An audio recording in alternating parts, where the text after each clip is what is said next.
మహిళలను కూడా చూడకుండా మా అందరి మీద నీచాతి నీచంగా పోస్టులు పెట్టి అవమానిస్తుంటే వారి మీద కేసు ఇవ్వడానికి వస్తే కనీసం ఆ కేసు ఏదైతే రిప్రజెంటేషన్ మేము ఇచ్చామో దానికి రిసీవ్ కాపీ ఇవ్వడానికి కూడా 10 ఫోన్లు చేయడానికి లోపలికి బయటకి తిరుగుతూ తర్జన భర్జన పడుతున్నారు. ఈరోజు ఇచ్చిన రిప్రజెంటేషన్కి ఒక రిసిప్ట్ ఇచ్చి ఆ తర్వాత దాంట్లో ఏముందో చదివి దాన్ని ఎలా ఇన్వెస్టిగేట్ చేయాలని పై ఆఫీసర్లని అడగటం మనం చూసాం. కానీ అసలు రిప్రజెంటేషన్ తీసుకొని రిసిప్ట్ ఇవ్వడానికే 100 సార్లు ఫోన్ చేయాల్సిన పరిస్థితి వచ్చిందంటే ఈ రాష్ట్రంలో పోలీసులు కూటమి ప్రభుత్వం యూనిఫామ్ వేసుకోకపోయినా వారికి పని చేస్తున్నారనేది స్పష్టంగా అర్థమవుతుంది. గతంలోనే చెప్పాం, ఇప్పుడు మళ్ళీ చెప్తున్నాం, పోలీసులు మీ నెత్తి మీద ఉన్న టోపీ మీద ఉన్న ఆ 3 సింహాలకి సెల్యూట్ కొట్టి న్యాయంగా పనిచేయండి. అంతేగాని రాష్ట్రంలో 3 పార్టీలు కలిసి కూటమి ప్రభుత్వంగా ఉందని ఆ 3కి సెల్యూట్లు కట్టి ఏకపక్షంగా మీరు నిర్ణయాలు తీసుకోవద్దు. ప్రజలు తిరగబడే రోజులు వస్తాయని కూడా హెచ్చరిస్తున్నాం. ఈరోజు ఏ విధంగా తయారయ్యారంటే చంద్రబాబు నాయుడు చేయాల్సిన తప్పులన్నీ ఆయన చేస్తాడు, చేయిస్తాడు. ఎదుటి వాళ్ళ మీద నిందలు వేసి శ్రీరంగ నీతులు చెప్పడం మనం గమనించాం. వ్యక్తిత్వ హననం అనేది చంద్రబాబు నాయుడు చేయటంలో సిద్ధహస్తుడు. తనకి పిల్లనిచ్చిన ఎన్టీఆర్ గారికే బట్టలు ఇప్పించి కార్టూన్లు వేయించిన గనుడు.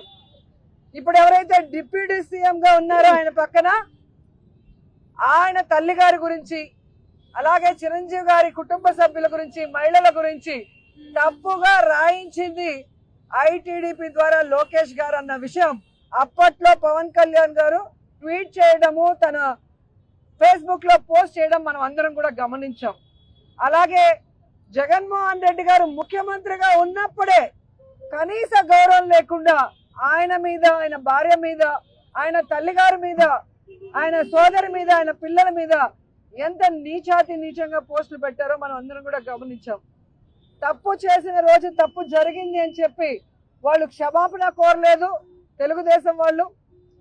ఆ తప్పు చేసిన వాళ్ళని శిక్షించేదానికి ముందుకు రావడానికి కూడా ఈరోజు ఆలోచిస్తున్నారు అంటే ఒకసారి ప్రజలు కూడా ఆలోచించాలి.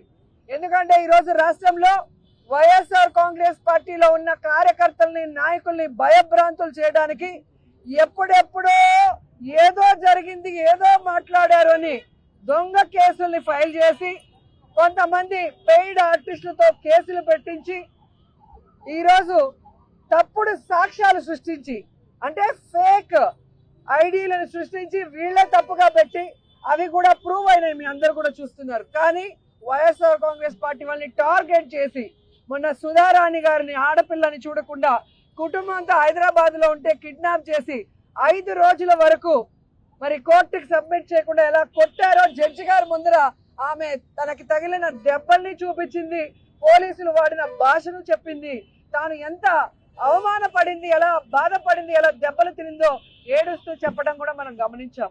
అలాగే నిన్న కడపలో సునీత అనే మరొక పార్టీ కార్యకర్తని వాళ్ళ ఇంటికి మిడ్ నైట్ లో వెళ్ళి పోలీసులు ఎలా బెదిరించారో ఆ ఇంటి ముందున్న సీసీ ఫుటేజ్ లో మీకే క్లియర్ గా కనిపిస్తుంది.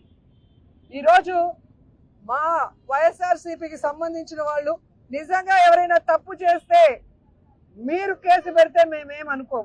కానీ తప్పు చేయని వాళ్ళని తప్పుడు కేసులు పెట్టి ఫేక్ ఐడీలతో వాళ్ళని ఇరికించి వాళ్ళని కొట్టి ఆ ద్వారా అందరినీ భయపెట్టాలనుకుంటే మాత్రం వైఎస్ఆర్ కాంగ్రెస్ పార్టీకి పోరాటాలు కొత్త కాదు. మా నాయకుడు, మా బ్రాండ్. ఎవరికైనా అన్యాయం జరిగితే జగనన్న ఊరుకోడు. జగనన్న వెనక మేము సైనికుల్లాగా పోరాడతామని కూడా హెచ్చరిస్తున్నాం. అండ్ ఈరోజు ఒక్కడే చెప్తున్నాం, చంద్రబాబు నాయుడు గారికి కానీ, పవన్ కళ్యాణ్ గారికి కానీ, హోంమంత్రి గారికి కానీ పోలీసుల్ని మహిళల మీద జరుగుతున్న దాడుల్ని అరికట్టడానికి ఉపయోగించండి, మహిళలకి రక్షణ కల్పించడానికి ఉపయోగించండి. అంతేగాని వైఎస్ఆర్ కాంగ్రెస్ కార్యకర్తల మీద, నాయకుల మీద తప్పుడు కేసులు పెట్టి అరెస్టు చేయాలని మీరు ఉపయోగిస్తే మీరు చరిత్రహీనులుగా మిగిలిపోతారని కూడా ఈ సందర్భంగా తెలియజేసుకుంటున్నాను.